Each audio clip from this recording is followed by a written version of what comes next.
Good evening, everyone. We'll continue with Stephen Luke's concept of power, theory of power. As I had explained on last Thursday, that the Stephen Luke's theory of power is basically a radical theory of power, a radical concept of power. And we had discussed we had to discuss three dimensions, and two dimensions we had discussed. One that we discussed is power as a decision making, and power as an agenda setting. These 2 points, these 2 aspects we had discussed. These 2 dimensions of power as explained by Stephen Luke, we had discussed. See, power as a decision making, I'll just quickly review what we had discussed in the previous class.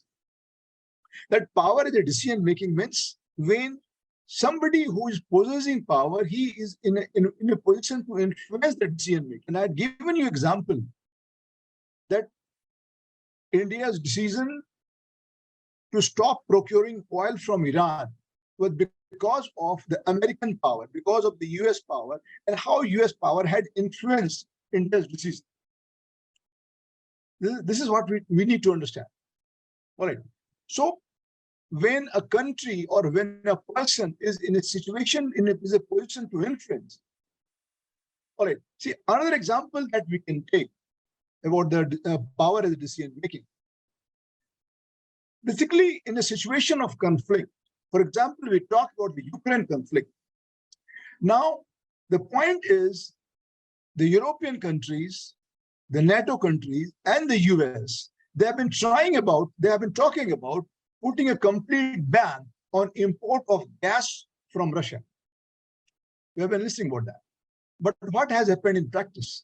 The very fact that about more than 40% of the gas requirement of European countries, they are made by Russia. Now, this is the Russian power, which prevents European countries from imposing a complete blanket ban on the import of gas from Russia. This is what we need to understand. So when Stephen Luke talks about the concept of power as decision making, what he has in mind that if you are possessing a power, if a state or a country is possessing a power, if an individual is possessing power, he can influence the decisions in such a manner that is detrimental to the interest of the country concerned, and it goes in favor of the country which is possessing power. This is what we need to understand, the power as decision making. All right. The second point that we had discussed, second dimension of power that we had discussed the other day, that was about setting the power as an agenda setting. Means, and I had referred to that when you are preventing a decision to be taken on an issue, when you are ensuring that no decision is taken on an issue, by ensuring that that issue remains out of the agenda of the meeting. You try to understand the point. See, the power of, when this means ensuring that no decision is taken on an issue is also a decision. You try to understand the point. Ensuring that no decision is taken on a particular issue, this is also a way of exercising a power. So by ensuring that certain items they remain out of the agenda, or something that remains a part that becomes a part of the agenda.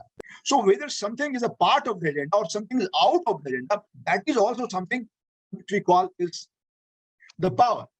So if you can influence a certain agenda to be included in a meeting, all right, or if you can, with your influence, you can ensure that certain agenda is out of the meeting, that is also a way of exercising power.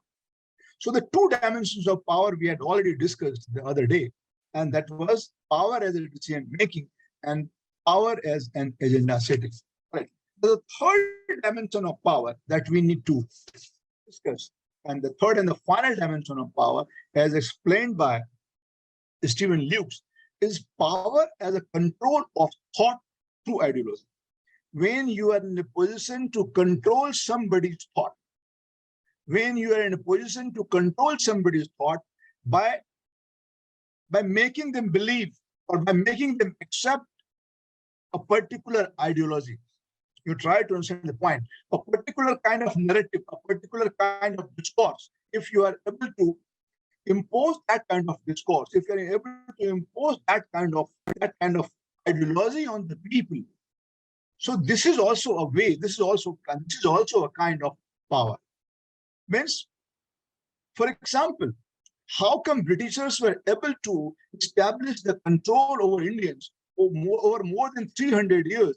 And not only that, they were able to exercise a complete control, the political, economic, cultural control over India over a long period of time, because they made us believe that in certain ideology, in certain concepts. For example, they talked about white man's burden, or they talked about that Western culture is the West. So we were so much influenced by the Western culture. We thought that Britishers have a policy of reforming India. Britishers have a policy of modernizing India. So certain kind of ideology, certain kind of culture. So you cannot exercise control over a person or over a body or over a state for a longer period of time, unless and until you are able to you make them accept your own culture, your own ideology. That is what is the third dimension of power. That is power as a control of thought. They are able to control your thought. You are so much influenced by that ideology that you are not able to think beyond that.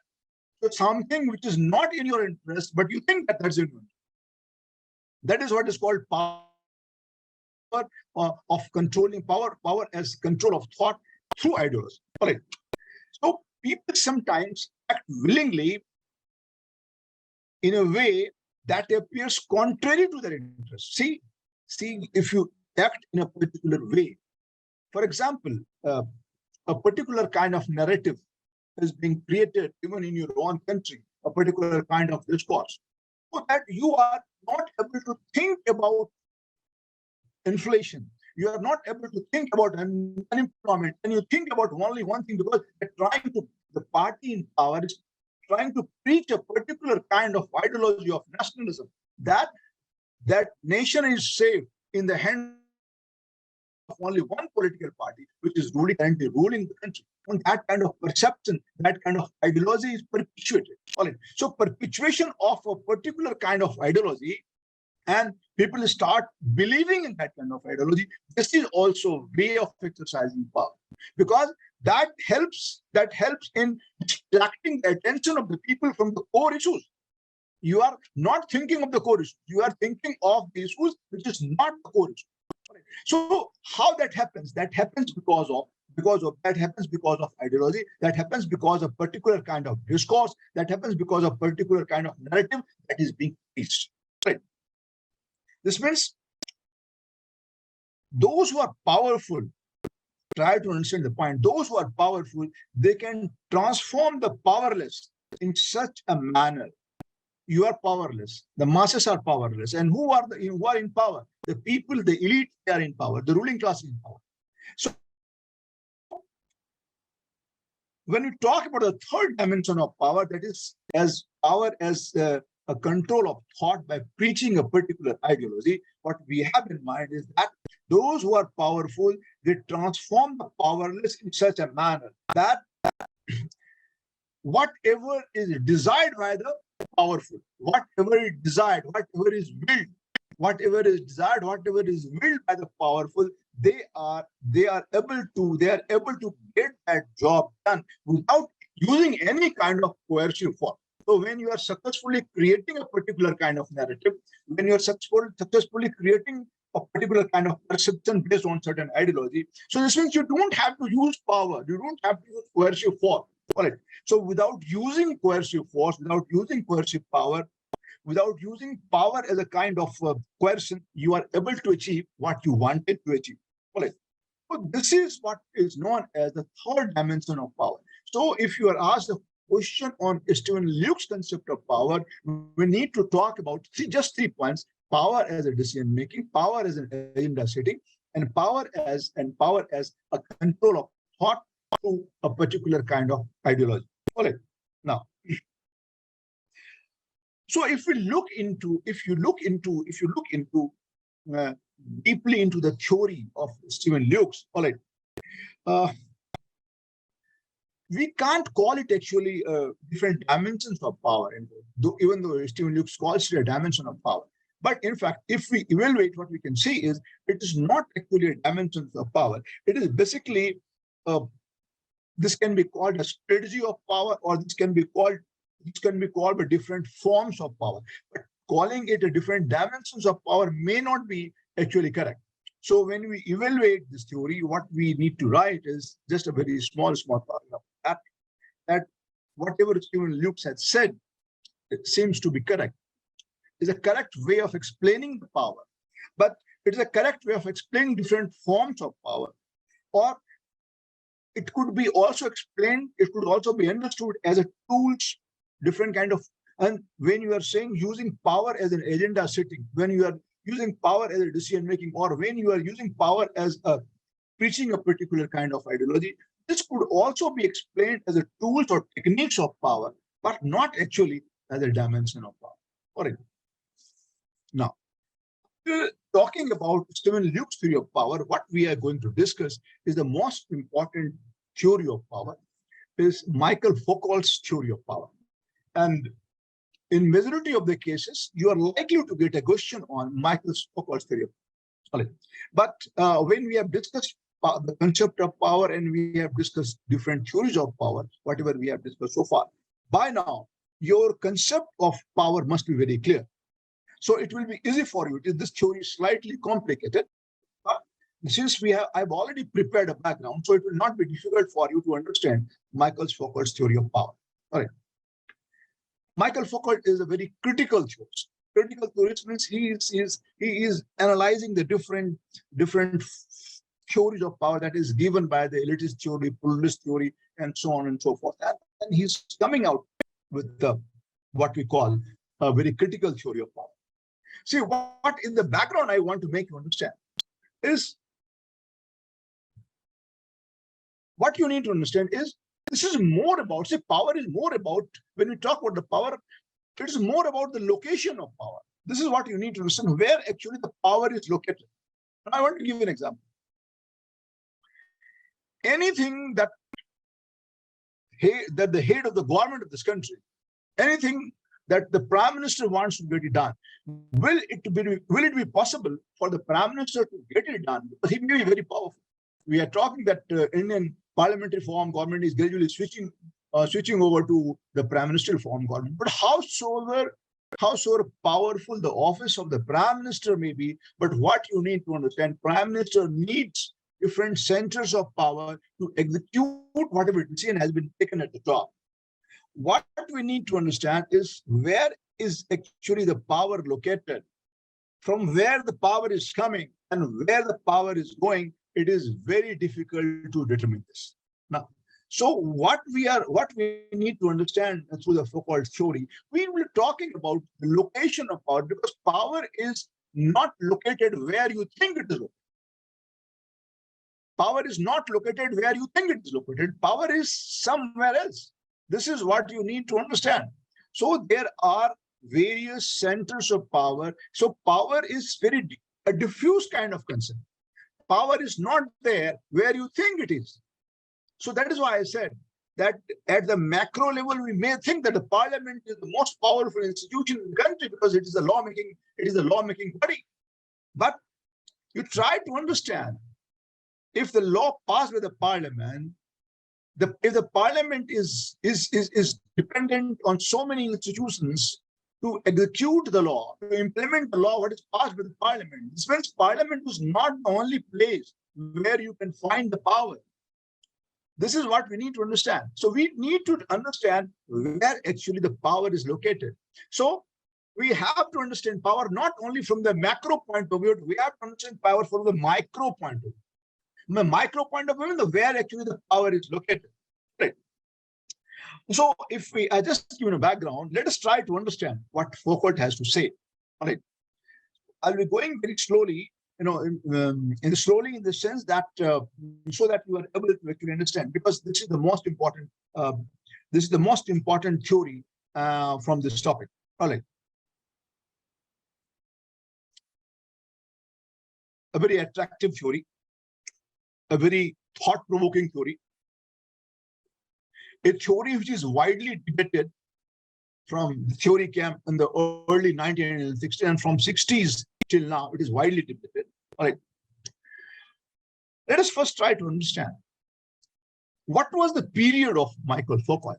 Michael Foucault belonged to a period where the Marxism was a very prominent ideology, and phenomenology has come from the word phenomena. All right. So Marxism and phenomenology, they were the two most important theories, all right, in the French intellectual life. The two theories, Marxism and phenomenology. I'll just explain what phenomenology is all about. All right. First, let us try. And so this was the period. This is the background in which Michael Foucault came out with his theory. All right. It is called phenomenology and Marxism. Marxism, you have the fair idea. Let us try to understand what actually phenomenology is all about. All right. Means understanding something from the point of view of the perception of a person. If I'm saying something, I'm not saying something independently. Try to understand. I have my own perception, I have my own ideology, I have my own thinking. And when I'm talking about something, when I'm talking about an issue, I'm widely influenced. All right. I'm widely influenced, I'm largely influenced by my own perception. All right. Whatever may be the reason. But I have my ideology, I have my perception. And whatever I'm talking about, whatever theory I'm giving, or whatever my ideas are, they are based on my perception, my thinking. All right. So this means a sense of an object or a sense of a theory has to be understood in context with the perception of a person who has given this theory. If Karl Marx has given a theory, this means you have to understand Karl Marx's theory of Marxism or Karl Marx's thought on Marxism. You have to understand it from the point of view of what is the perception of Karl Marx about people, about capitalism, about society, about culture. All right. So it is a perception. This means a thought of a person, all right, or an issue raised by a person is not independent. Means it is not neutral. It is always influenced by a particular kind of perception of a person. All right. Now, Foucault was largely influenced by a very renowned phenomenologist, and he was Heidegger, H-E-I-D-E-G-G-A-R. Heidegger. Heidegger was a phenomenologist who believed that to understand something, you have to relate it. You have to relate it with the perception of a person or with the ideology of a person. So Foucault was largely influenced by Heidegger, H-E-I-D-E-G-G-A-R, who was himself a phenomenologist. That people's idea, Heidegger, what he said, and that was accepted by what you call the Michael Foucault. He said the people's idea and people's activities are largely determined by the kind of background of a person in which the person has lived. If you have lived, if you belong to a middle class, if you belong to the lower middle class, if you belong to the higher start of the society, all right. So your thought, your ideas will be influenced by the background to which you belong. If you belong to a family of politicians, if you belong to a family of farmers, if you belong to a family of where religious preaching is very important, so that kind of background. So what Heidegger said and what Foucault accepted, that a person's idea is always influenced by the background of a person. Right. Something very important, and we can really understand that. Right.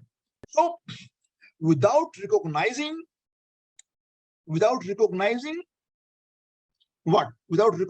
background of a person, without recognizing the ideology of a person, whatever you think, if you try to make a comment on somebody's theory, somebody's ideology, you will not be able to understand. So this means every person's thinking, every person's thought always influenced by the background or the ideology or the perception of a person. This is what we mean by the phenomenology. All right.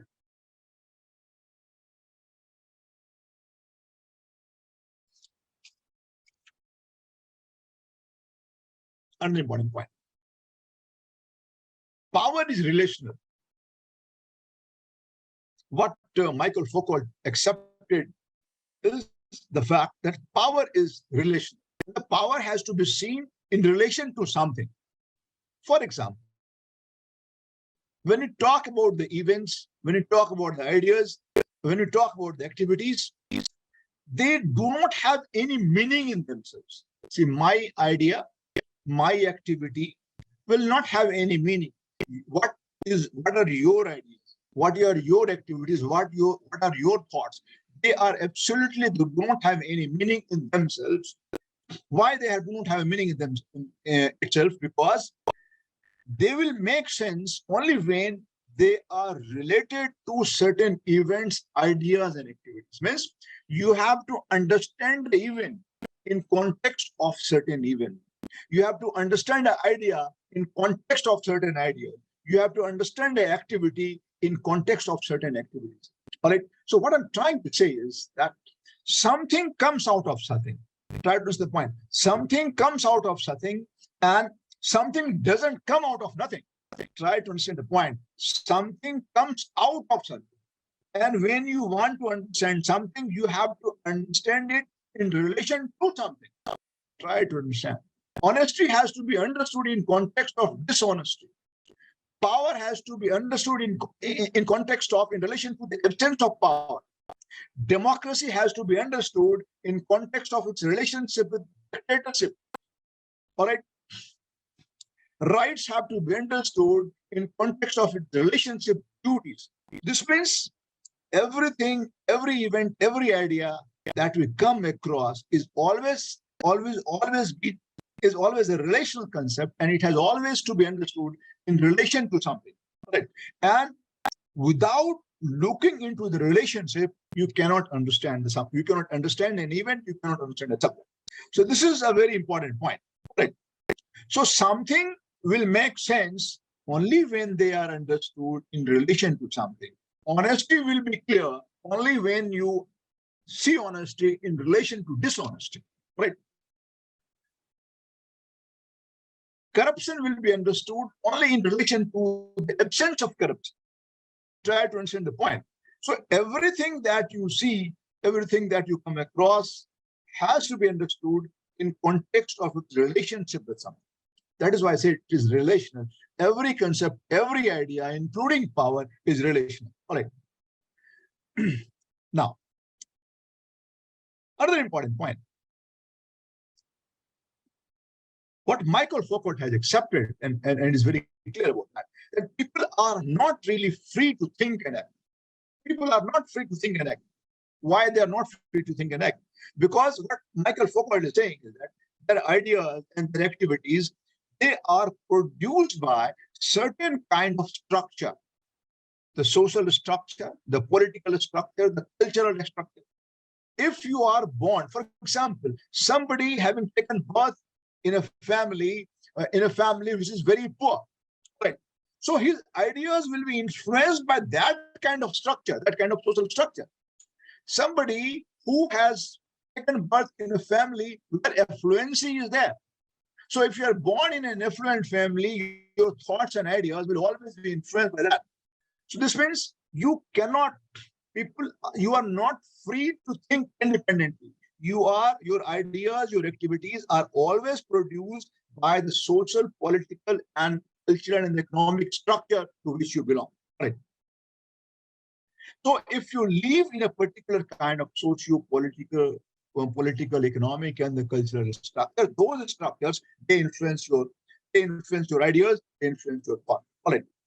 And according to this perspective, people do not think or create meaning independently. People do not think independently and do not create meaning independently.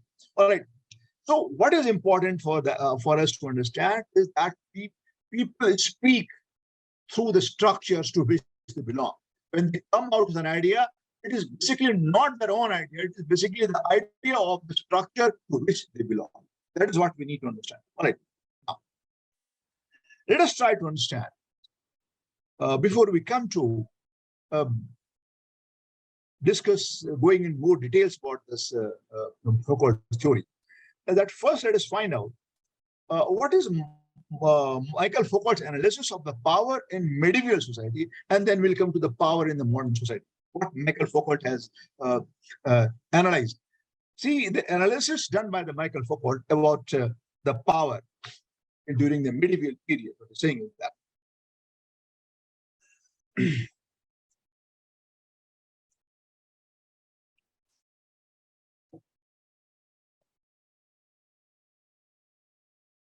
in medieval period, the concept of power that we have, it was a concept of power, that existence of power was basically lying, existence of power in the hands of a sovereign power.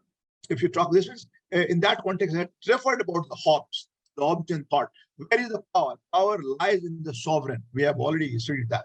Means Leviathan, Hobbes and Leviathan. So where is the power? So even when the people have come together and have given the power to a body that called the sovereign body. All right. So medieval concept of power, or power in the medieval time, it is basically a concept wherein power belonged to a sovereign authority who exercised absolute control over the subject, and it was also in a position to use violence. You try to understand the point. So power was very violent. Why? Because power was exercised by a sovereign authority. So medieval concept of power is power exercised by a sovereign authority with an open kind of display of violence. All right. Now, if we talk about power in modern times, what Michael Foucault is saying that in modern times, power is exercised in different ways. All right. In modern times, in contemporary times, there is a concept of surveillance power. Means surveillance powers means you are constantly under a watch. People are constantly under a watch. All right. So whatever for example, the entire law and order machinery, law and order machinery that we have, they are using CCTVs. So when you go to a shop, when you go to a market, you go to a mall, say you are constantly under a watch of a CCTV. So the modern concept of power, when you try to understand, according to Michael Foucault, then this surveillance power has become very important. Means government, for example, we talk about the Pegasus software, how the party in power was using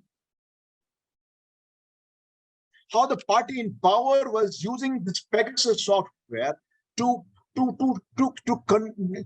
keep a watch, to keep the political leaders, or to keep the opposition leaders under surveillance, or keep even the judges under surveillance.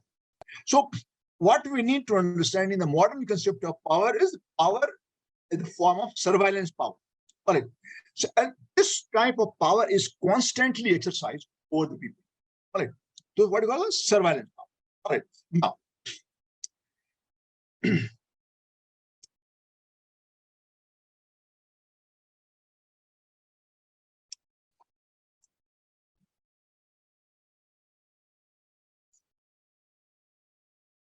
then power is pervasive. Pervasive. Power is pervasive. Michael Foucault says, first he talks about surveillance power. Power is pervasive. All right. Before that, I have already explained that how power is relational. Power has to be understood in context of its relation with someone. All right. So power is pervasive. This means what? This means power is pervasive means all of us are influenced by power in such a manner that none of us can escape the power. The power relations cannot be escaped by anyone. All right.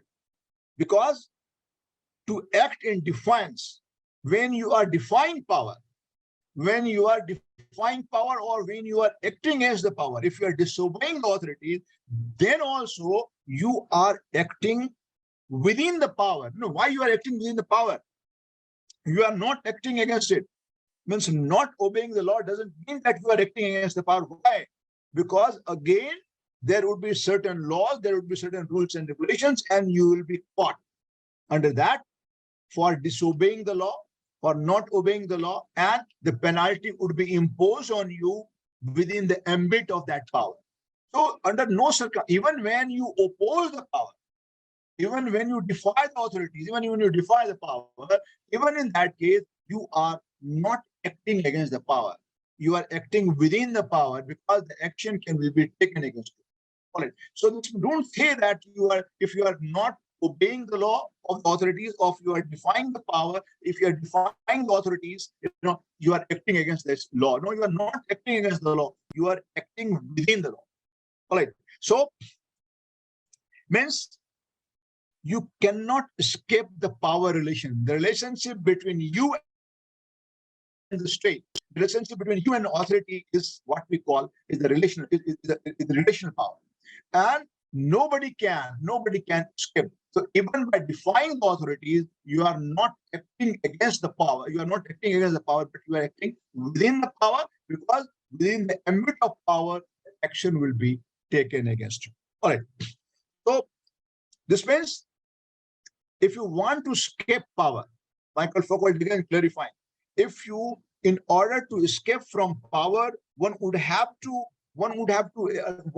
live all alone, and one would have to live away from society. If you are within society, if you are living within society, if you are living within the community, there is no escape from power. And if you really want to escape power, what Michael Foucault is saying is that you have to go beyond society. You have to live all alone where nobody is there. Then only you can defy power.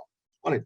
So this means if you are asked a question, nobody can escape power. This is how you need to write that nobody can escape power. Everybody has, even when you are defying the law, you are acting within the ambit of that law.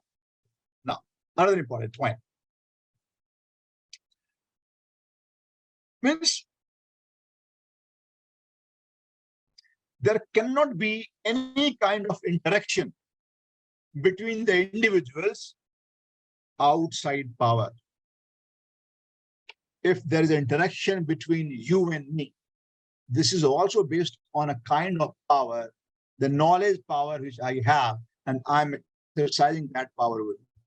So all interactions that take place, you are going to an institute to do a course, you are going to authority to get a job done, you are going to get a license made, all right, you are going to get your visa, you are applying for a visa. So all the relations, what Michael Foucault is saying is all kind of interaction that takes place in society is within the power.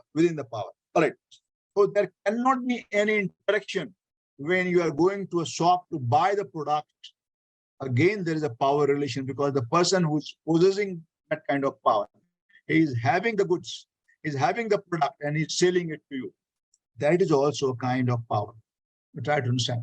So what Michael Foucault is saying is that, see, all the interaction that takes place in society is all the interaction that individual undertakes. It is all within the ambit of power, and no interaction is outside power. What we need to understand, right?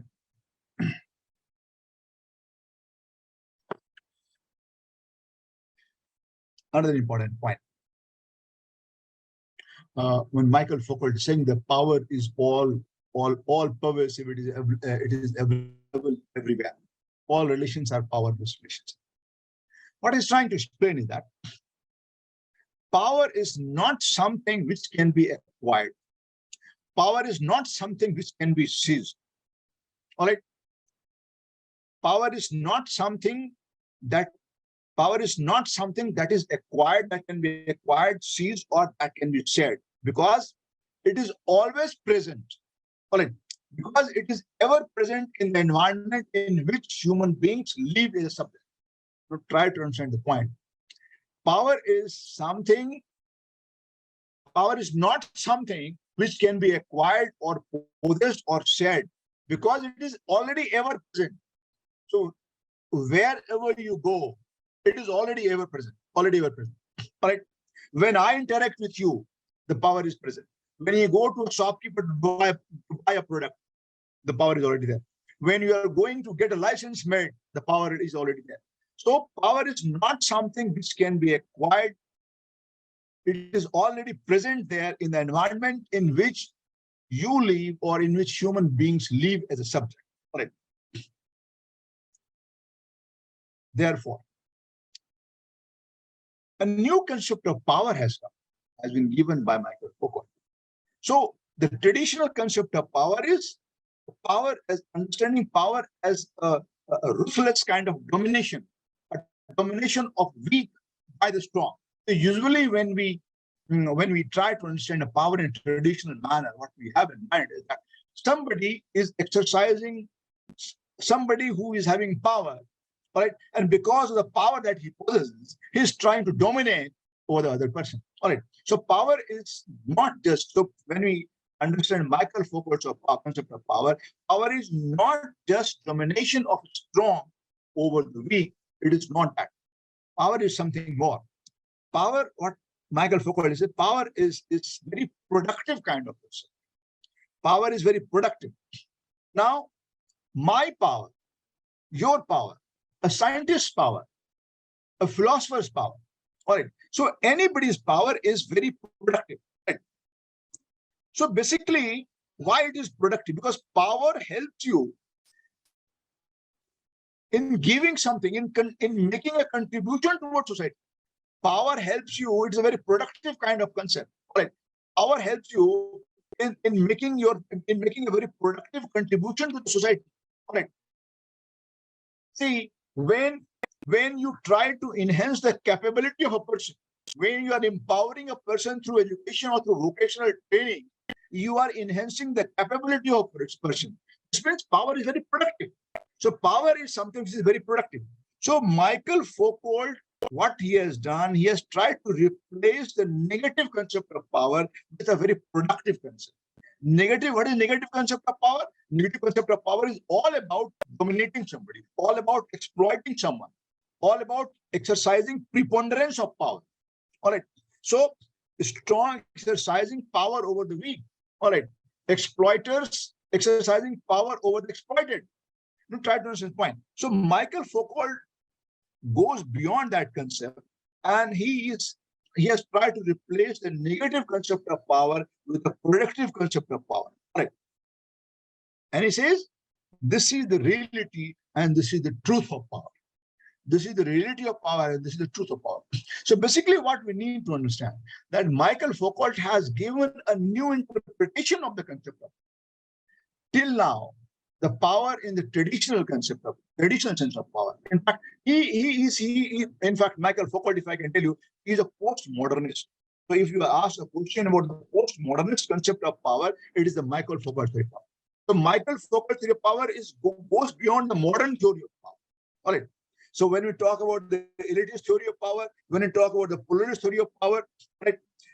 So all these theory of power that we have studied, okay, this is all a modern theory of power.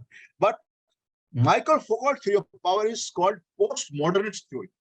Postmodernism, it belongs to that. So I'll be talking about that briefly within a while from now, maybe, if we are able to reach that point. All right. So Michael Foucault's theory of power is not a capacity which can be owned by the state or which can be owned by an individual, owned by society. Power is basically very productive. So Michael Foucault has tried to replace the negative concept of power with the productive concept of power. So what actually is power? According to Michael Foucault, power is a relation between, it is relational. Okay, I've explained this earlier. So power has to be seen in context of a relationship between different individuals and groups. And this comes into existence when it is being exercised. So see, power comes into existence, right, only when it is being exercised. Now, this is what a king, for example. a king is a king only when he has his subjects. If a king has no subjects, all right, then there is no power. You have to understand this point. That is what is the relational concept of power.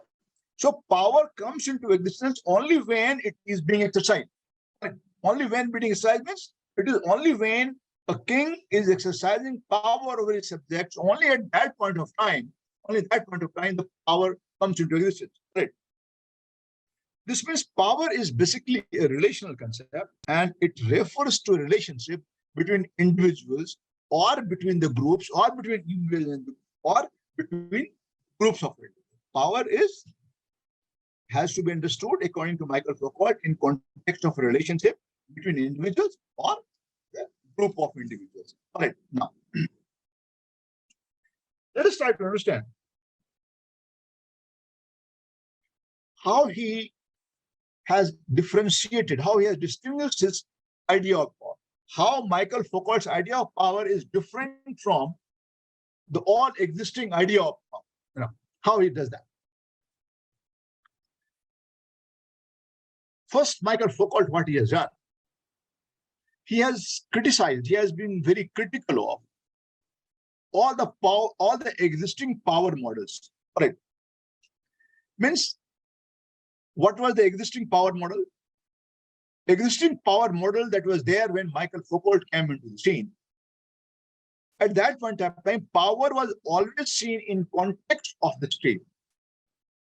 State means power, and power means state. Not try to understand the point. So what Michael Foucault did, he criticized power models, that power model in which power was seen to be something which is located in the state or located in the any body which belongs to the state. So either the power is located in the state or in the institutions or in the structure established by the state.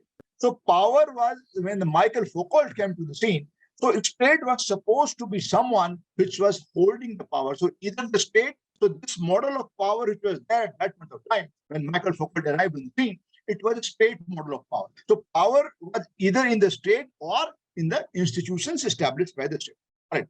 Or the executive bodies established by the state, right?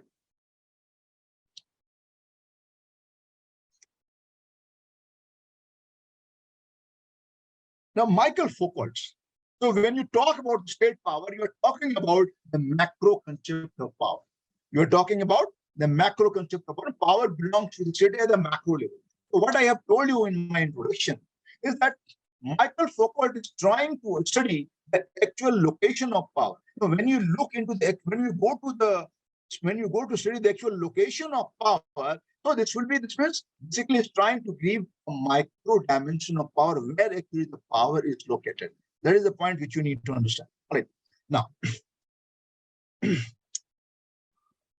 for example, there is an electrical engineer. There is electricity department. There are electricity. There are the electricity engineers, right?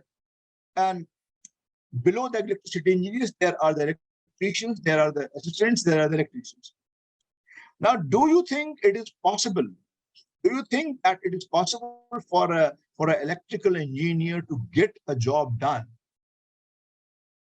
without the presence of an electrician? A particular kind of structure is going to be created, or a particular kind of mall or a market or an office is going to be created. All right. Now, where is the power? When we talk about whether the power lies in the state or the power lies in the hands of the electrical engineer, or whether the power lies in the hand of the electrician who is doing the wiring job and who is doing all the kind of fixing of wiring and so on and so forth. Where is the power? Where is the power? So Michael Foucault will be looking into the micro dimension of power. This is what we need to understand. All right. Now, so first, what Michael Foucault has done and how he has distinguished his theory from the current all the existing theories is that he has criticized the existing power model in which power belongs to the state or to the institutions of the state. All right.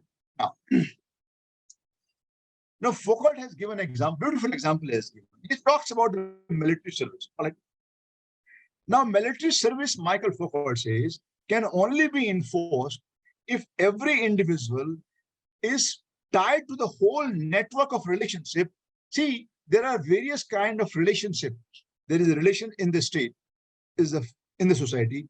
It is a family relationship. It is the employer and employee relationship. It is a teacher and a student relationship. So there are various kind of relationship existing,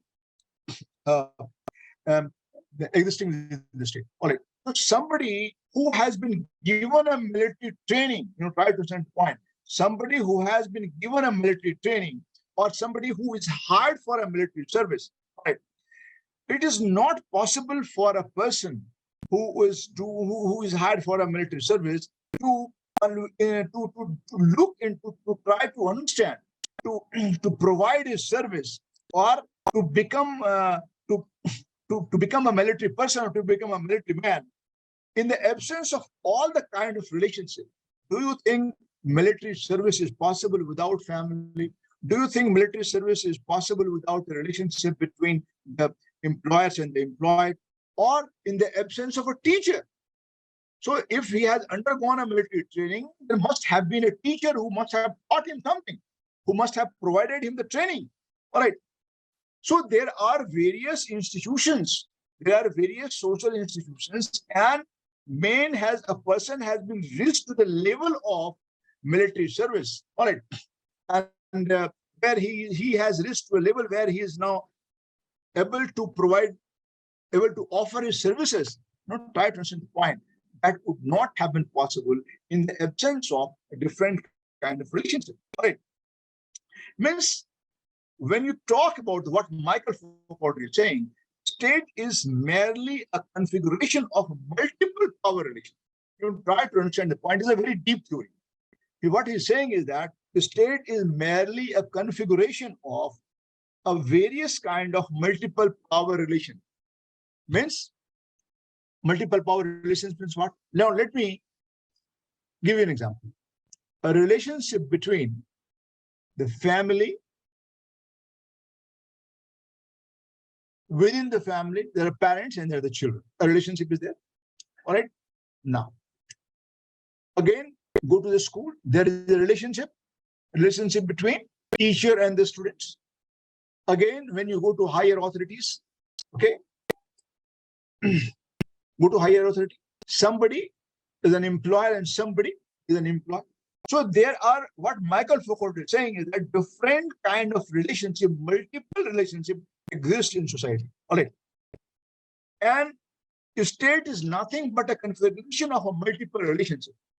So it would not have been possible for a military person to undertake a military or to become a military person without having undergone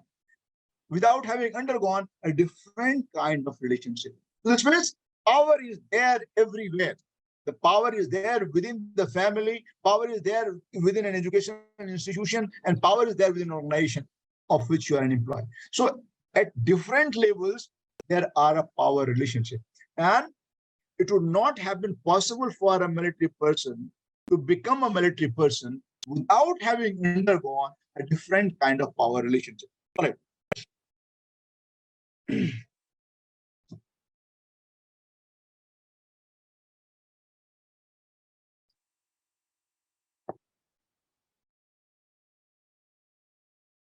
Usually,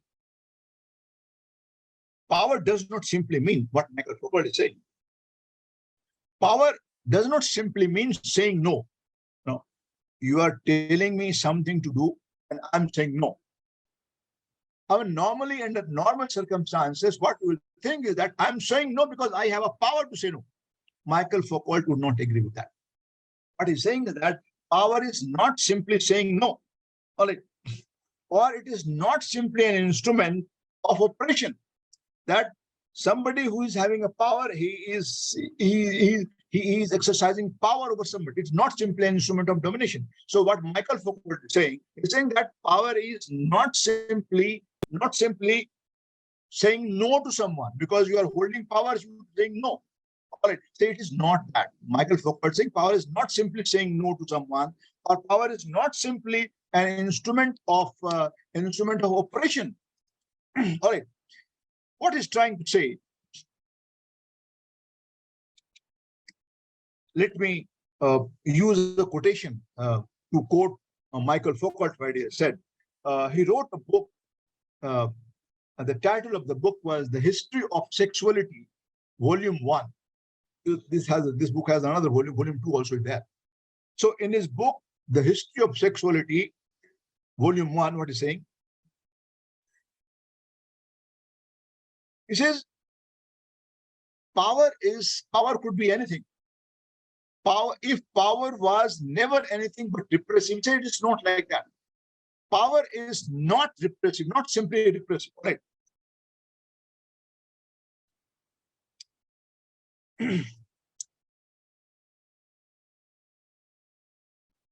He says, if power is simply repressive, now he asking a question. Had power simply been repressive, would it be possible for someone to get the obedience, to get it obeyed? Try to understand the point. If power is simply repressive, if power is simply repressive, or if power is simply saying no to someone, if this is the only power, all right, this means how would you get the job done? I'm telling you to do something and you are saying it no. Then where is the power? Is simply this is the power? No, because I have to get a job done. I have to get a work done. So without cooperation between you and me, you try to understand the point. Without cooperation between you and me, without my ability to make you understand, without my organizing capability, without my coordinating capability, the power would not be there. So what Michael Foucault has said, the power is not simply saying no, or power is not simply exercising a repressive power. It is much more than that. Because you have to get a job. Power is very productive concept. Power is very constructive. To try to understand the point. The power is far, far beyond having the power to say no to someone, or having a repressive power. This is not simply power, because power is a very productive concept. All right. This means, see, when you are getting a bridge, when you are getting a flyover constructed, when you are getting a dam constructed, all right, if simply power is to say no, where is the power? So what he's saying is that there is no power. Power is not something saying no to somebody. Right? Power is not something when you are only repressing power. Power is a very productive concept, and it is based on coordination. It is based on cooperation. So talking about a talking about a concept of power going beyond what we have been understanding power till now. Right? Now, so this means Michael Foucault moves away from a sovereign-centric concept of power, all right? And from a sovereign-centric concept of power, he has tried to understand, he has tried to give a very disciplinary concept of power. I'll explain this with an example. So he has moved from a sovereign-centric concept of power to a disciplinary concept of power. Means power is not something which is always to be imposed from above. A power is not something that's always very repressive. It is a disciplinary concept of power. No, just to give you an example, disciplinary concept of power. See, you are driving a vehicle on the road. All right. When you are driving a vehicle on the road, what do you do at the red light junction? What do you do? Why do you stop there? What is how the power of a state, how you are getting disciplined by that? The moment the signal becomes red, automatically you stop. All right. The moment it becomes green, you again start moving. So what stops you? Even in the absence of a traffic police person, how do you stop? How are things regulated? Nobody is using repressive power over you. So what Michael Foucault is trying to make you understand is that he's going beyond the sovereign-centric concept of power to a disciplinary concept of power. We will see more examples in due course of time. All right. So basically, so what we have seen so far, all right, what we have seen so far, that he's going away from a sovereign-centric power to the disciplinary concept of power. He has seen power in context of a relationship, something, all right, and then what he's trying to say is state, for example. Talking about the state, what he said, the state has got several kinds of superstructure. What do we mean by state and what do we mean by the government? Say there is an authority in Delhi, all right? There is a power structure in Delhi. There is a power structure within the state. There is a power structure in the district. There is a power structure within the taluka. So at different levels, all right, we have created. So state is a superstructure, all right? And within that superstructure, there are various micro level structures are there, all right?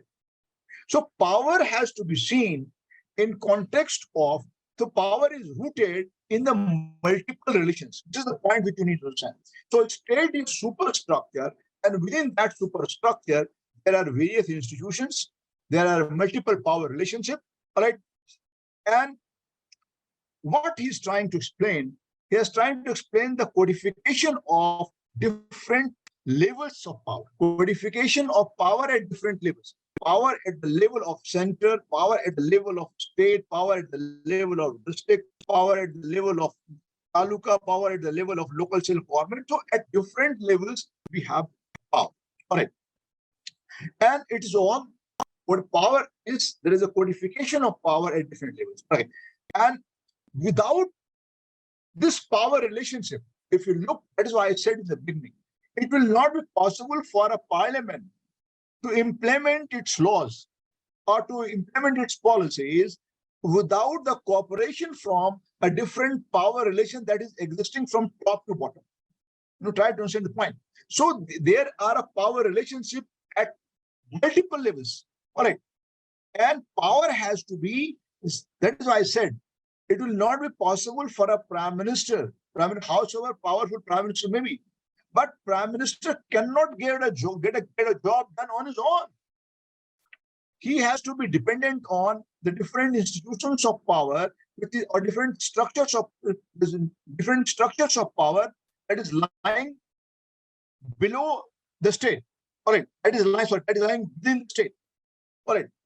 So codification of power at different levels, and without such power relationship, it will not be possible to understand the concept of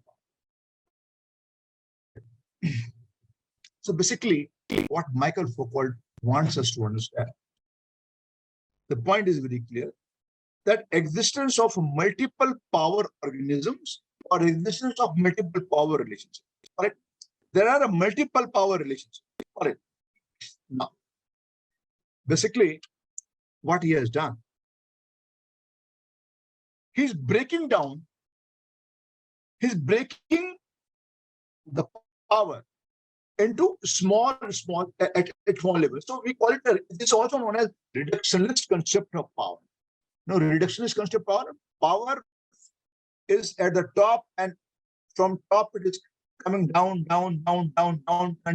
So this is what is called the reductionist concept of power. I said that you cannot understand the power without breaking the power into a smaller components. So power at the center, power in the state, power at the district. From district, you go to the block, say the block development officer. From a district magistrate, you to the block. From block, you go to the village. From village, you go to the village panchayat. So what he's talking about? He's breaking the power into a smaller component, and this is what is known as top-down vision of power. This could also be understood as top-down vision of power. This could also be understood as a reductionist concept of power. So power is a very striking force, and he has reduced the complexity of power. He has reduced the complexity of power by converting into small variables. All right. Power is, so what he says, power is not there where you think it is. Power is there somewhere else. All right. So to sum it up, what I have said so far, those who hold power at the top, at the top means at the level of the Prime Minister, within a district, who is at the top in the district magistrate. All right. Now within the police, who is at the top? See, at the level of a district. See, at the level of a state, there would be the director of police, right? Or there would be at the level of the state, there would be superintendent of police. So at the level of a thana, there would be the SHO. So those who hold power at the top, what Michael Foucault says, can fairly take the advantage of the apparatus and the device or the techniques or the knowledge that they possess. See, somebody who is at the top in the district, no, he has a power. So howsoever strong and powerful the Prime Minister may be, but within the district, if the matter comes of deciding and awarding a contract within the district, now who is responsible for that? Who is responsible? Who is awarding the contract? The district magistrate and not the Prime Minister. You try to understand the point. So where is the power? Where is the power? Power is in the hands of the Prime Minister, or power is in the hands of the district magistrate who has the power to award a contract. Try to understand the point. This is Michael Foucault's theory of power. All right. That is why I'm saying the top-down vision of power or reductionist concept of power. So those who are holding power at the top, now at the top means there are different levels of top. Center is the one level of top. The state is the one level of top. Her chief minister is the head. All right. So at different level, district, there is one level of top, and where you have the district magistrate, district DM as the head. All right. Within a circle, you have the circle officer. So there are, and the person who is holding that apparatus, all right, the person, and because all the commands are under him in that power relation. All right. So they are the ones who have the means of power. And they are the ones who control. He gives an example. He says, a senior bureaucrat. A senior bureaucrat means an IAS officer who is heading the district magistrate. When I say that a senior bureaucrat can easily give sanction to a project because he has the power to do that, or can stop it when the things are not working out in his satisfaction. So either he can give the contract, or he can stop somebody from getting the contract if things are not working according to his wishes, or if he's not satisfied with that. All right. So that is why what he's saying is that the power is not in the state. Power is not within the state. Power has to be understood in context of the smaller level of organisms that is there within the state, and power has to be seen in that context. Okay. So that is why the famous quote of Michael Foucault, and it has been asked in the examination in the past, power is not where people think it is. It is somewhere else. No, explain. Power is not where people think it is somewhere else. That is the point I have explained. All right. So this reductionist approach ignores the power of the state. What we need to understand is that Michael Foucault is going beyond the state-centric concept of power. And that is why he says power is not there where people think it is power. So what do people think? People think Prime Minister is holding all the power. Michael Foucault says no. American president is holding all the power. Michael Foucault is saying no. So power is not there where people think it is somewhere else. Okay. So this is the reductionist approach to power. And this ignores the the power of the state can operate. What Michael Foucault is saying is the state can operate only on the basis of already existing power relations. And this is what I have explained. There are various kind of power relations existing within the state. From top to bottom, there are various kind of power relations. Right?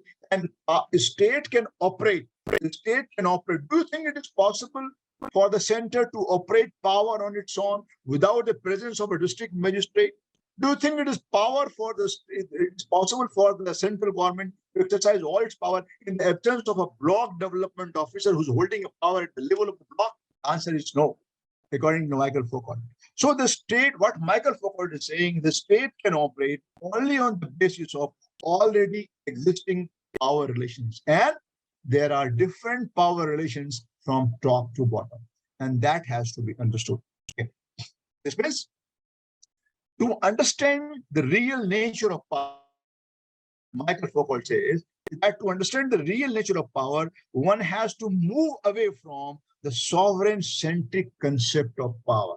What is the sovereign-centric concept of power? That power belongs to the state. So you don't have to, if you have to understand the real nature of power, if you really want to locate where the power is, so you have to move away from. See, let me give you again a very cute example. See, the job of a plumber can be done only by a plumber. Job of an electrician can be done only by an electrician. See what happens. See, the computer there is a computer shutdown. Some virus has come into the computer in the PMO office, in Prime Minister's office. All right, the system has been hacked, for example. All right, now who can rectify it? Will it be possible for a cabinet secretary to do it? Will it be possible for the Prime Minister to do it? Will it be possible for the principal secretary of the Prime Minister to do it? No. You will have to call a software professional. You will have to come. He will have to come and he will have to get the things rectified. So where is the power? This is what we need to understand.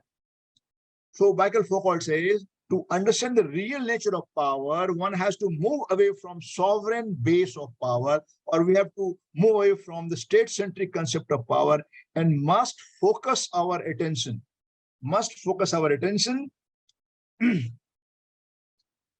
on the material operators of power. Who are actual the operators of power? So don't study power from a dominant and domination point of view. Study powers from the point of view of the material operators of power, who are actually the operators of power at a given point of time. So Michael Foucault's theory of power is a non-sovereign concept of power. That's what we need to understand. All right. This means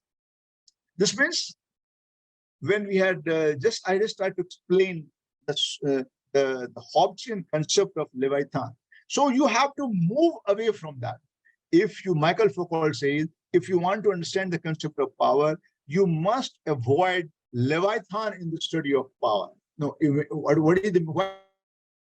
is saying that you have to avoid Leviathan in the study of power. Who is the Leviathan? Leviathan is the state, the sovereign power. He says we must escape from this sovereign-centric concept of power, sovereign-centric concept of state power. And instead of that, we should be focusing our analysis of power on the study of techniques of power and the tactics of domination of power. Who is actually exercising power and at what level? This is what we need to understand. All right, now. So basically, what is Michael Foucault's theory of power? It is a micro view of power. I told you that it's not, say, when you talk about the sovereign-centric concept of power, you're talking about the state-centric power and you're talking about the macro level power. But when we study the power in the reductionist perspective from the top down approach, we want to find out where the power is really. We are trying to find out where the power is actually located. So we have to go to a micro view of power. Okay, and not limiting our understanding of power through the study of a particular institution. See, when you say power of the judiciary, the power of the parliament, power of the speaker. He says that you have to don't limit your study of power by simply making a study of a particular institution. It says it will not serve the purpose. All right.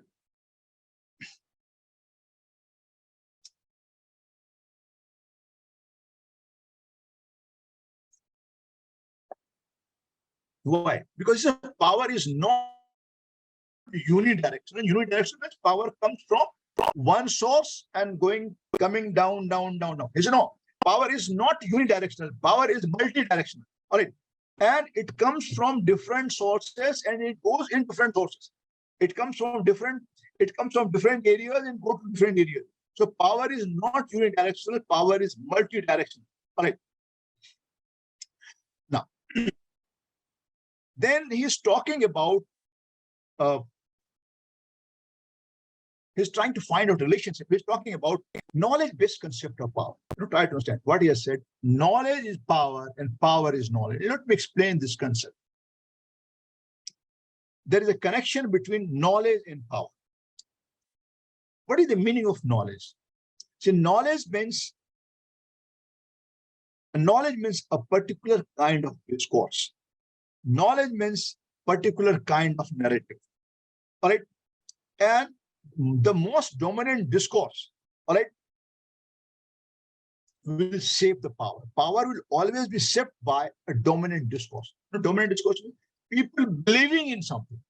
A particular kind of discourse is created, right? Now, for example, nation is safe in the hands of party A.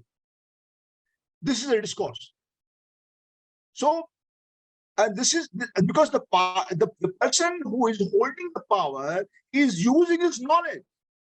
He is using his knowledge to create a particular kind of discourse. Try to understand the point. All right, again, the party in power understands. The party in power understands that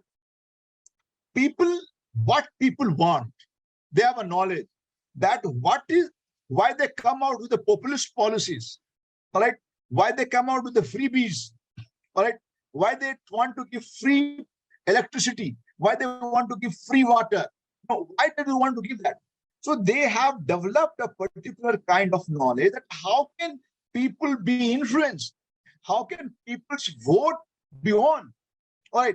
So a particular kind of discourse they are able to create. All right. So Michael Foucault has given the concept of power as a discourse, power as a particular kind of narrative. So it is a knowledge. It is a knowledge that helps you in creating a particular kind of discourse. And the discourse, which is a very prominent discourse, that will be shaping the power, that will help you in getting the vote of the people, that will help you because you know that because you create a particular kind of discourse that the nation, a feeling of nationalism. You know that if you want to create a feeling of nationalism among the people and you want to create a particular kind of perception among the people that this country can be run safely only by this party A or party B or party C. So particular kind of discourse is created. So that is why what Michael Foucault says, the power is knowledge and knowledge is power. You know? The power is knowledge, knowledge, power means what? Because a power can be exercised only through knowledge. What is knowledge? Knowledge is discourse. So power can be exercised only by a particular kind of discourse. Because the people, they have learned the technique, that which discourse will help a party to remain in power. Which discourse, you see, for example, even during the period of Mussolini in Italy and Hitler in Germany, so they were able to create a particular kind of discourse that state power is the main power. All right, everything to the state. All right. Now in democracy, you are saying everything belongs to the individual. Right. But in fascism or in Nazism, you say everything belongs to the state. You do a glorification of the state. So means all power to the state. And people believed, see, if Nazi was in power, if Nazis under Hitler were in power, if Mussolini was in power, because people believed. So Nazis under Hitler and Mussolini under the fascist ruler and under Mussolini, so the people believed them. So they created a particular kind of discourse. All right. So that is why Michael Foucault has developed a concept of knowledge as a power. So what he's saying is that knowledge is power, and power cannot be exercised without knowledge. See, do you think it will be possible for the parliament, possible for the cabinet, possible for the prime minister to exercise without power, without knowledge? So that is why it is said knowledge is power and power is knowledge. So when you are using that knowledge to exercise your power, so that is why it is said power is knowledge and knowledge is power and power is knowledge. All right. And what is knowledge? Knowledge is a particular kind of discourse. That discourse, that kind of discourse, which gets support from the people, which gets support from the majority, and any discourse, any knowledge that gets support from the majority of people, that becomes a dominant discourse. And that becomes a dominant discourse, and that becomes the regime of truth. So the truth may be something else. You try to understand the point. Truth may be something else. Truth may be elected autocracy, that may be the truth. Elected autocracy may be the truth, but the kind of dominant discourse that is there, that there is a democracy. There is a democracy, and democracy is very safe in the hands of this.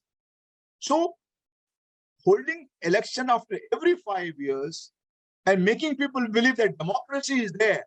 So this is a kind of discourse, right? So you are creating a regime of truth. You are creating a regime of truth based on a particular kind of discourse. So every discourse represents somebody's power. Every discourse represents somebody's power. And discourse regarding what is normal, what is abnormal, what is ethical, what is unethical, all right, what is right and what is wrong. All the discourse is somebody who has the power and who can create a discourse about what is ethical, what is unethical. Now think the inflation may be very high in this country. At what rate you are buying petrol when the other government was there in 2014, and what rate you are buying petrol now? What was the level of unemployment then? What is the level of unemployment now? You don't see that. People don't see that because a particular kind of discourse has been created. Right? Particular kind of narrative has been set in. So this is the power of discourse. And that is the regime of truth. This is the new truth which you see. You are never able to go beyond that. So this is the power of discourse. All right. So power is knowledge, and knowledge is power. And power and knowledge, they are interdependent on each other. Power is dependent on knowledge, and knowledge is dependent on power. Right. So Michael Foucault says power cannot be exercised without knowledge. So somebody who is exercising power, in that knowledge becomes very important, because knowledge is always knowledge. What is knowledge? Knowledge is exercise of power. What is knowledge? Michael Foucault says knowledge is nothing but exercise of power, and power is always a function of knowledge. See, when you are exercising your power, you're using your knowledge. So power is a function of knowledge.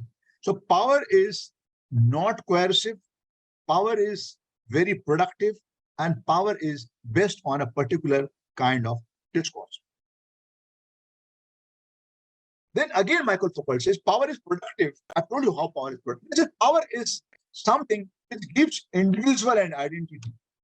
Power is something which gives prime minister an identity. Power is something which gives president an identity. Power is something which gives identity to a professor who is holding the power of knowledge.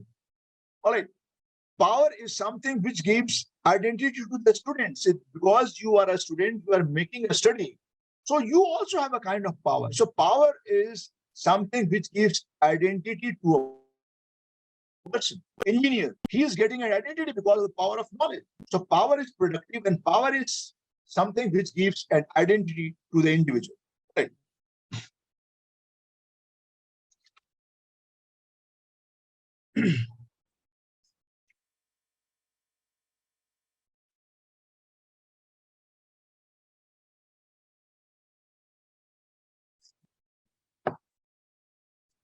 Now let us try to understand.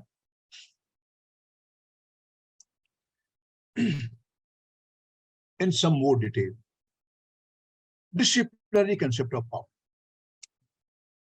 means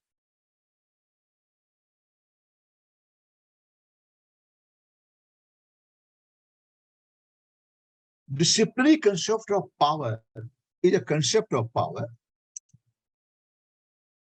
wherein power is exercised in such a manner that over whom the power is exercised, he feels that this is in his interest. Right? Understand? What did I say? I said disciplinary concept of power is that concept of power wherein the power, the person on whom the power is exercised. Disciplinary concept of power is that kind of concept of power wherein the person or the persons over whom the power is exercised, he understands that this is in his interest.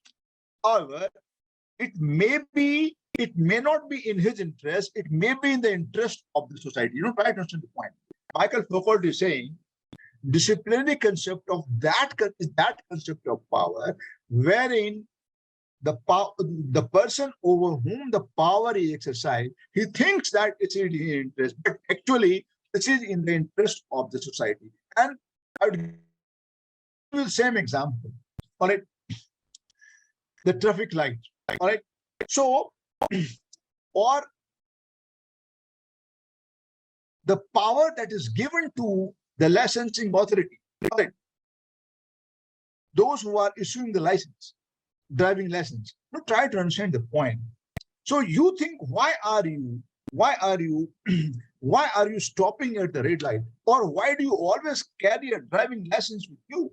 Right? Because you think that if I do not carry the driving license, I may be challenged. So this is in my interest.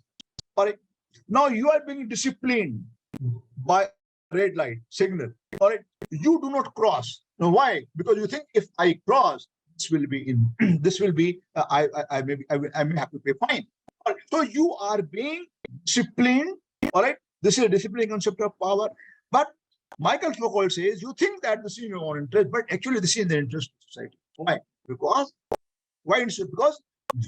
society wants, the state wants that there should be no accident, or there should be minimum accident. All right. So in order to inculcate a sense of discipline, in order to create a situation wherein the movement of the traffic goes on very, very smoothly on the road, all right, and everything is done in orderly manner. So we have created a disciplinary concept of power. So the point that Michael Foucault is saying that the person who is obeying that power, okay, the person over whom this power is exercised, he thinks that this is in his interest, but actually this is in the interest of the society. Right.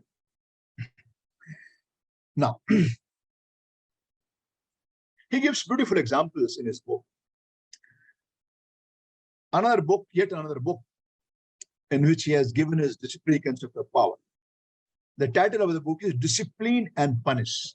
Discipline and Punish. All right. In that, he has discussed the evolution of this disciplinary society and the disciplinary concept of power. All right. Now try to understand the point. He has given and through the example which has been given by the Michael Foucault himself. So I'll try to explain this, how this disciplinary concept of power got evolved in society. All right. You know that all of us are aware of the fact that initially the system of punishment that was there in our society, in all the societies, that was very harsh. Initially, the punishment was very harsh. Like, and particularly when we are living in a police state, the punishment was very harsh. So Michael Foucault, in order to explain this disciplinary concept of power, he has explained a beautiful, he has given a beautiful story through which he has tried to make us understand the disciplinary concept of power. He says a person was accused of regicide. No, regicide, R-E-G-I-C-I. Regicide means somebody who is somebody who has purposefully killed the monarch. A subject, a person living within the monarchy, he has deliberately killed a monarch. He had some intention, some motive in his mind. So he has killed a monarch. Okay. So the killing of a monarch, killing of a king was known as regicide, R-E-G-I-C-I. Okay.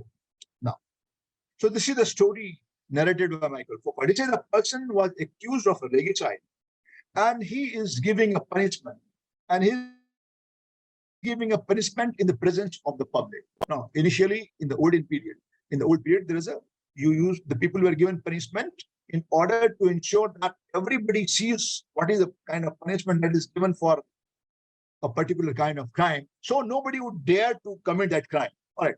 So how people were being disciplined. So people were being disciplined in this manner. All right. So he says that he gave a story that a person was accused of a regicide. He was given a punishment in the presence of the public, and the person's body was given a cut.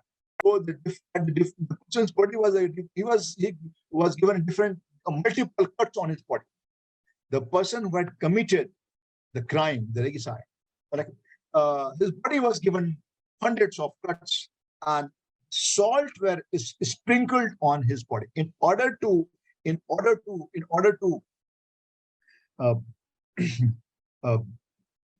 create a kind of, the purpose was to create a kind of fear.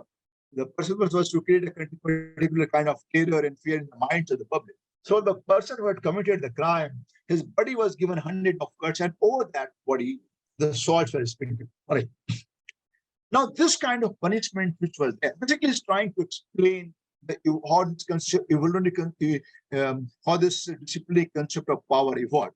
What he says that is, so this kind of punishment which was given to the public, and it was later thought that this kind of punishment was proved to be counterproductive because this was generating a sympathy for the criminal at a larger level, and it created a kind of feeling of anger among the public. To try to understand the point. What he says is that this kind of punishment which went on for a certain period of time. So this kind of punishment which the king used to give proved to be counterproductive, because instead of creating a fear or terror in the minds of public, this was generating a sympathy in the minds of the people for the criminal who was given 100 of cuts and the salt was sprinkled on his body. Right? And this created also an anger in the minds of the people against the state. So this was proving to be counterproductive. Right? So a new system of punishment was in the modern times. All right. And the modern jail or modern prisons were created, and modern jail and modern prisons, instead of giving a third-degree torture to the criminals or somebody who has broken the law, so instead of giving him a third-degree torture, so earlier jails were used to be for torturing the criminal. So later on, what it was thought that the jail became a place of reform. So the people were put under the prison to reform. So an attempt was made. So this kind of from giving a torture, the torturous kind of treatment to the criminals. Now, what was gradually evolved is that the prisons and the jail, they become a place of reform, reforming the criminals or reforming the people. So such a kind of system developed sympathy for the state. This is how people had developed a soft corner, people had developed a good feeling for the state. So this kind of system developed a sympathy for the state. And the state now, because state now had understood the techniques of power. So instead of giving a cuts on the body and giving a punishment in the public, so better it was thought that jail should become a place of reform. Correct. And in that case, it would be easier for the state to get command, to get obedience from the people, because people now had developed a sense of sympathy for the state, because the state became a reformist state. Correct. So this means the state has been able to understand the technique of power, and this is how it evolved. All right. Now, another example in a story, another example which has been given by Michael Foucault. He has talked about modern jail system, particularly giving a reference to what happened in the Western societies. In fact, Bentham, all of us have studied. So Bentham had given a concept of panopticon, P-A-N-O, panopticon, P-A-N-O-P-T-I-C-O-N, panopticon, P-A-N-O-P, P-A-N-O-P, Ticon, T-I-C-O-N, panopticon. What is panopticon? Panopticon is basically a kind of design of a prison, design of a jail. It is called a semicircular design of a jail. And what happened is that this kind of design was developed by Bentham. Jeremy Bentham here developed. All right. So the design was given by the Bentham as a part of prison reforms. All right. So what happens in panopticon, and you will find that this kind of panopticon system, this kind of semicircular design of the prisons had been accepted by all the societies, and even in case of India and all other countries, we have the same semicircular design of the jail. Now, what happens in panopticon? So there is a central tower. There is a central tower, and on central tower, the prison, from central tower, there would be the police would be there in the central tower, and from that central tower, they can keep a watch. They can keep a watch, all right, on the activities of the prisoners. All right. This means the system of punishment has changed now. Earlier, before the panopticon system, before the semicircular jail kind of system came, so what happened is that the criminals were used to be kept under the prison, say almost for about 16 to 20 hours, except only when they had to go out for taking the bath or using the toilet, they were allowed to come out. Otherwise, they were always kept under that. So that kind of panopticon system, that kind of system was there.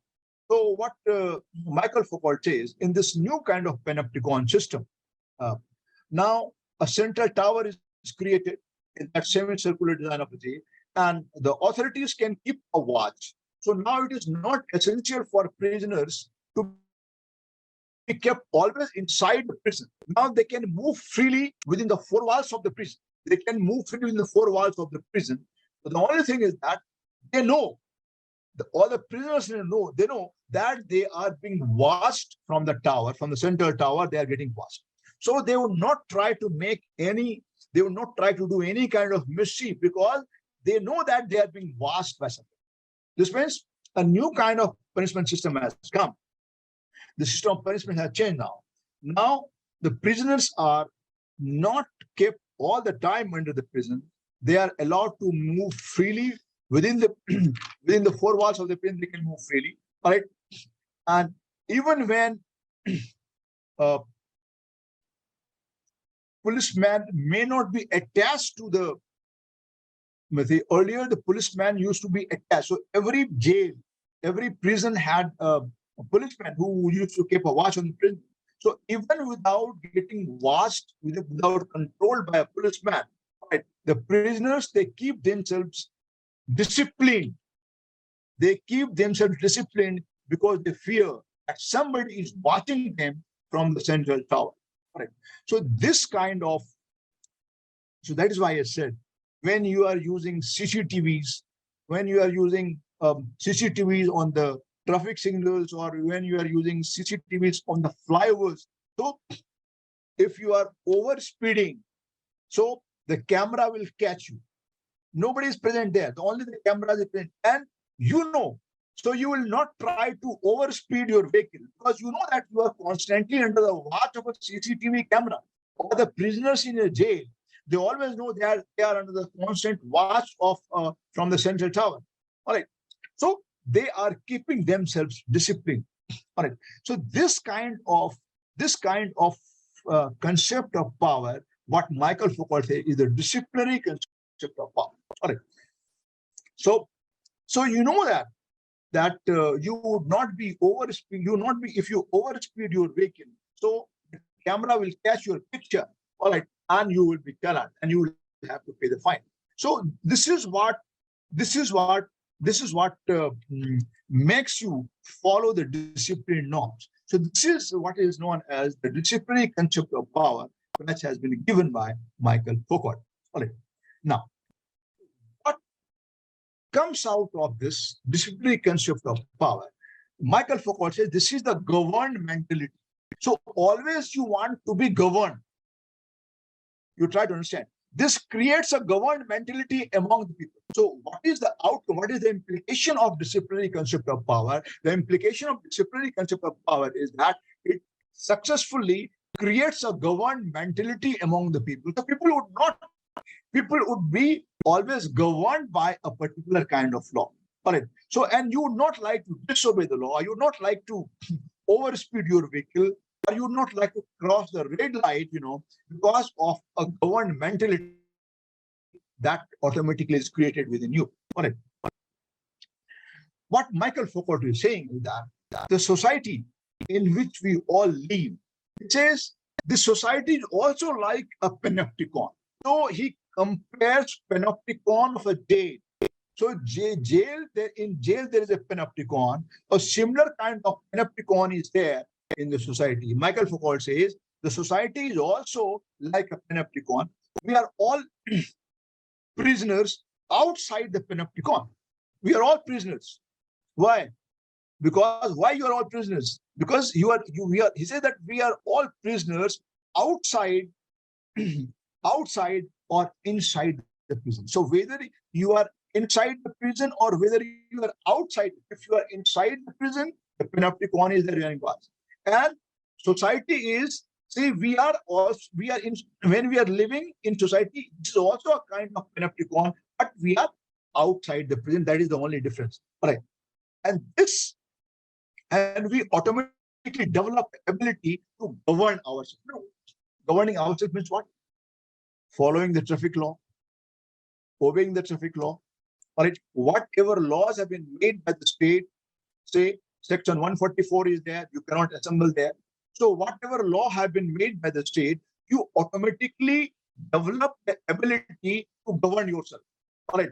Now, whatever law is, you will never try to break the law. All right. So this kind of, because when you break the law, you know the consequence. So this will automatically develop the ability to govern yourself. So police will not be there everywhere. Law and order machinery will not be there everywhere. So even in the absence of police, even in the absence of law and order authority, you are disciplining yourself and you are obeying the laws. So this obedience of the law, this obedience to the law without the presence of a police officer, without the presence of a law and order machinery, this is what is known as governed mentality. And this governed mentality, the concept of governed mentality as given by Michael Foucault, what he's saying is that those who are not able or those who are unable to develop the governed mentality, they are either sent to the prison or they are sent to the asylum. What he's saying.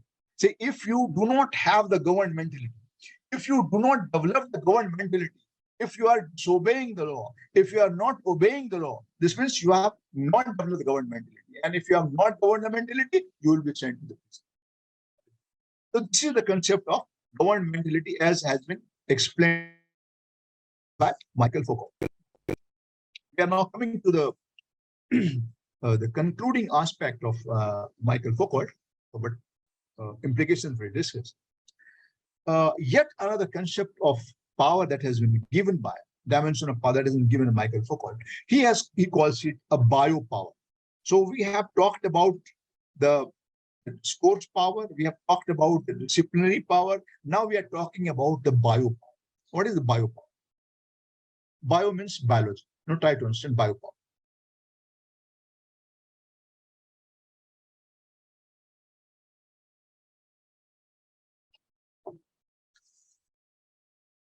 What exactly is bio?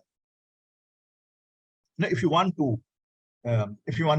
want to define biopower, how will I define? It is very difficult to define biopower. I can give you some examples, but let us try to understand.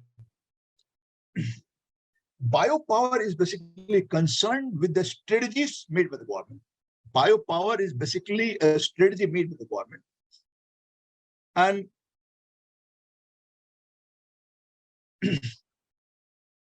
under that strategy, whatever government wants to, the job that government wants to get it done,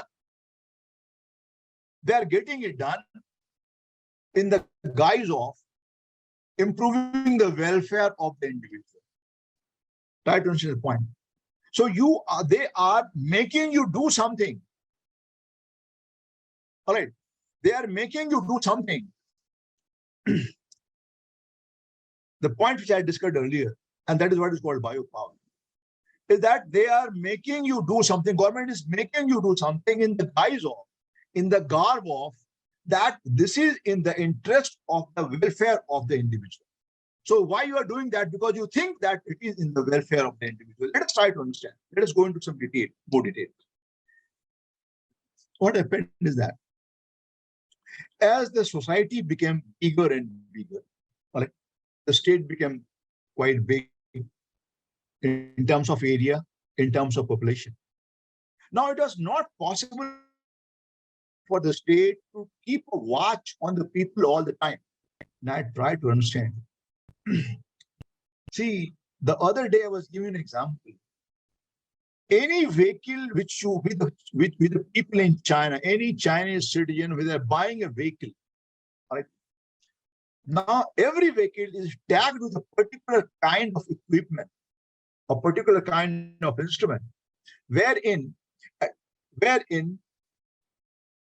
the vehicle could always be under surveillance. The movement of a vehicle could always be kept under a surveillance by the transport authority.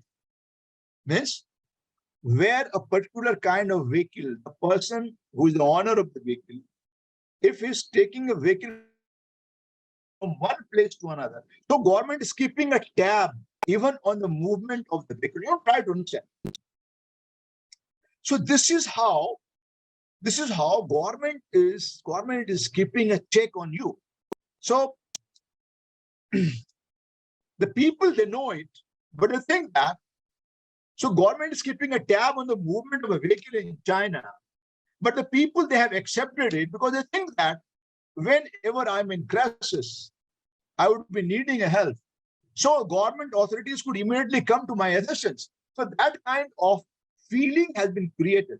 So the people who are obeying that law, okay, people who are obeying that law, they think that it is for their benefit. Correct.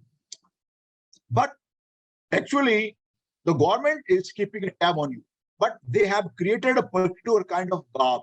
They have been able to create a particular kind of guise. Right. And under that garb, that this is in the interest of the individual, they are exercising the power. Now, this is a biopower.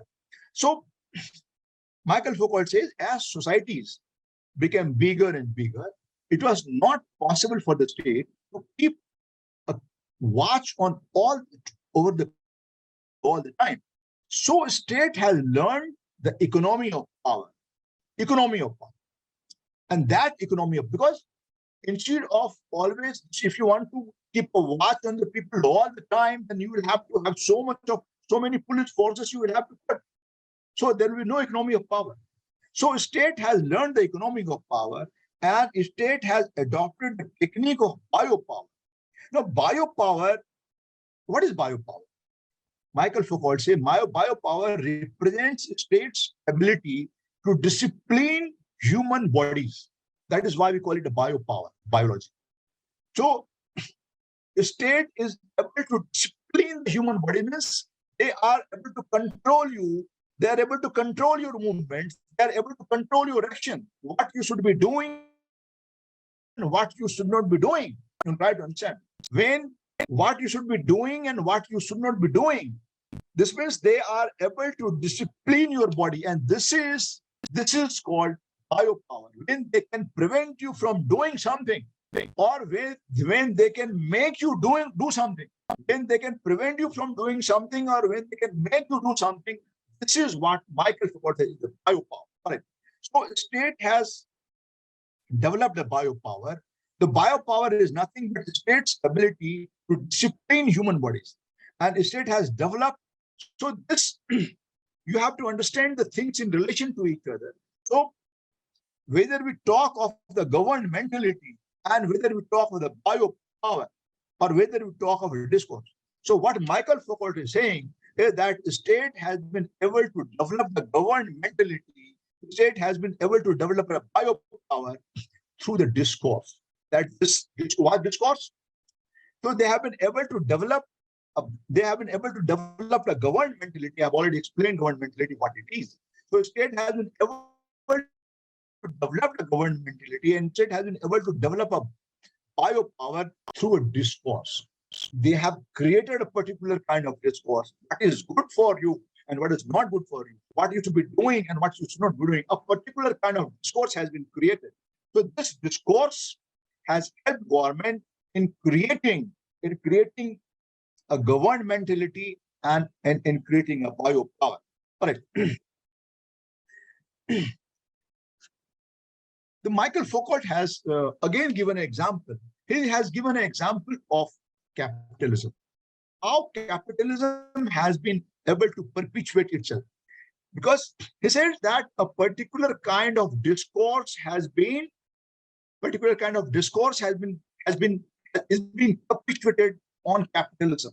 That everybody understands. See why all over the world you have the capitalist model of economy, liberal capitalist model of economy.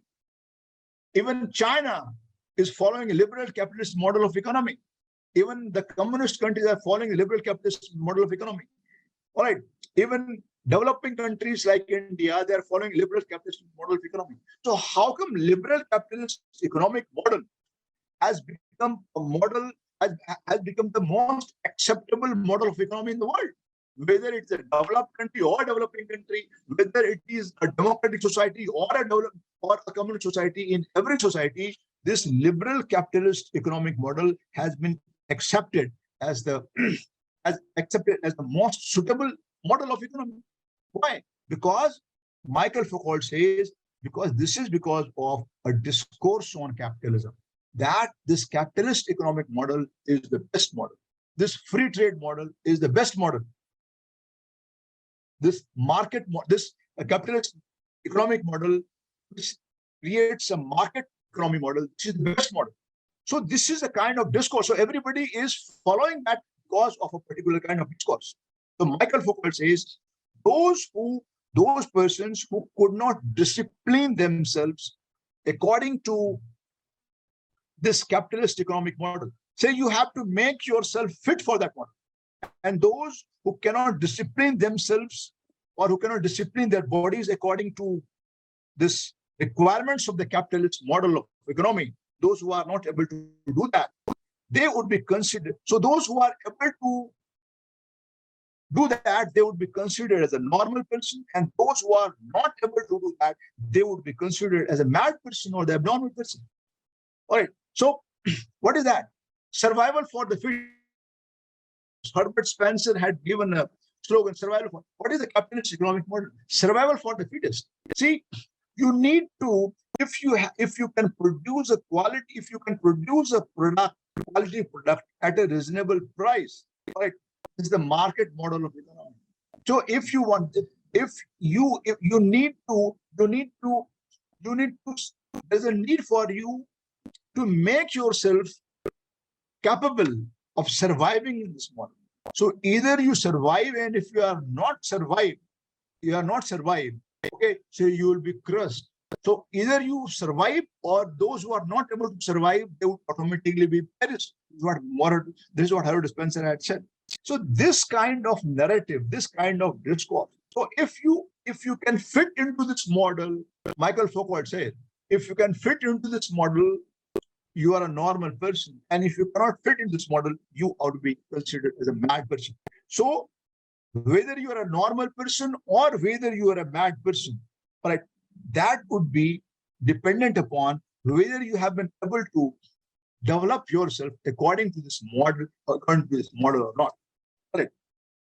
So this is what is Michael Foucault's concept of what to say is the concept of the biopower. Now, at the end, let me try to explain. If you're asked a question, how would you compare the modern and the postmodern concept of power? Michael Foucault's theory of power is the postmodern concept of power. Right? So, though I have already discussed the modern concept of power, the elitist theory, the pluralist theory, and all the theories, let us try to explain. Let us do a comparison. Let us try to understand. But if you are asked a question on postmodernistic concept of power, or postmodern concept of power, you have to explain the Michael Foucault's theory of power, different dimensions of Michael Foucault. Now, first, let me explain what is modern notion of power. The liberal theory of power, the Marxian theory of power, or the power is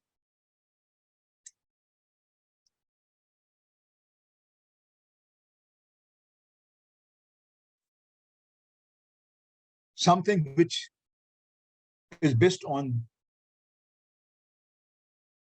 the concept of domination, that concept of power.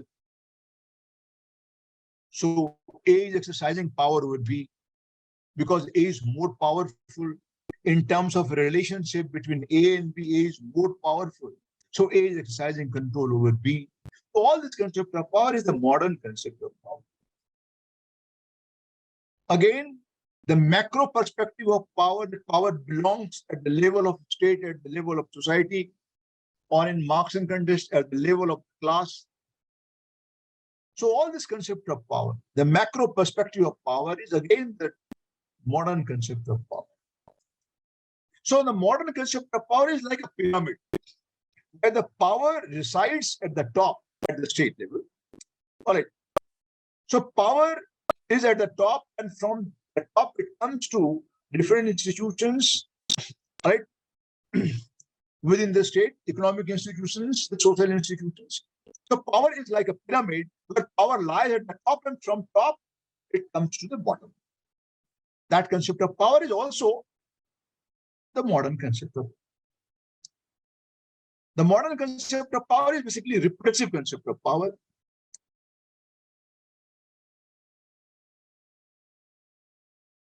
Repressive concept of power means when somebody is in a position to bring about change in somebody's behavior, despite the unwillingness of that person, by giving him a threat of punishment for non-compliance. So that concept of power is also the modern concept of power. So basically, when you are studying power as a brute force, whether you talk with the power of a state or the institutions of the state, whether you talk the macro concept of power, whether you talk about the power in the hands of the elite class, elitist theory of power, or whether you talk about the pluralist theory of power, all this concept of power we study as a modern concept of power. In the postmodern concept of power, as given by Michael Foucault, what we have seen,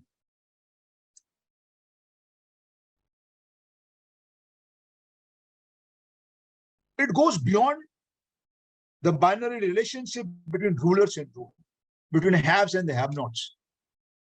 The Marx would say the power is between power relationship is between haves and the have-nots, right? Or between rulers and ruled. So the postmodern concept of power, as has been explained by Michael Foucault, it goes beyond the binary relationship between rulers and the ruled, or between exploiters and the exploited, or between haves and the have-nots. It goes beyond that. And it is very clear that power does not emanate from the top. Michael Foucault, according to Michael Foucault, the postmodern concept of power doesn't come from the top. What Michael Foucault has said in the postmodern concept of power, that there are multiple relations of power,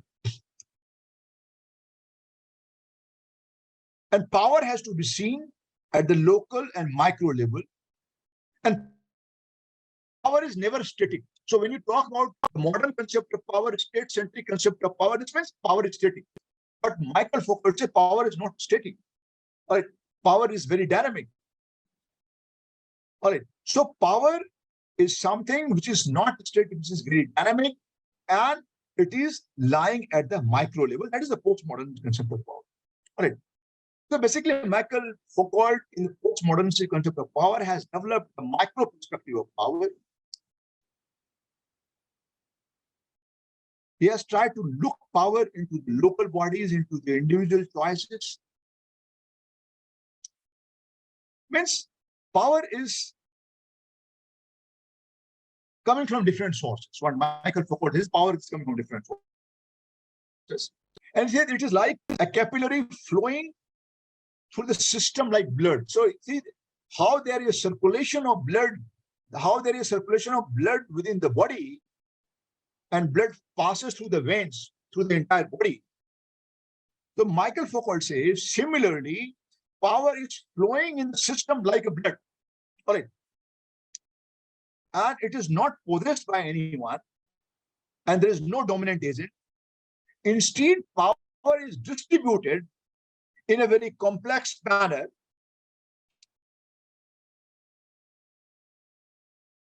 among the different people, among the different institutions. For example, he would say power in the schools, power in the offices, power in the police department, power in the prison, power in the hospitals, power in the welfare organizations. Say that every power is distributed like a network at different places. All right.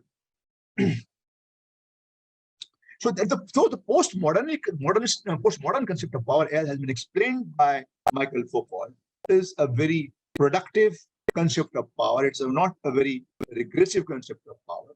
All right. Power is not a brute force. All right. Power comes from knowledge. Power comes from knowledge. Knowledge is power, and power is knowledge. So if you are asked a question on postmodern concept of power, right? So you have to explain the Michael Foucault's theory of power. That is what you have to explain. All right. So that brings an end to this topic of Michael Foucault's theory of power. And tomorrow when we start, we'll start with, if I can tell you about the syllabus, what more things within that we have to discuss is legitimacy. And legitimacy is there. And then let me see the syllabus: legitimacy, ideology, and hegemony. These are the three things which is related to the concept of power. So that we'll do tomorrow. Right. Thank you, everyone. God bless you all. Thank you so much. Thank you so much. Thank you for this. Thank you so much.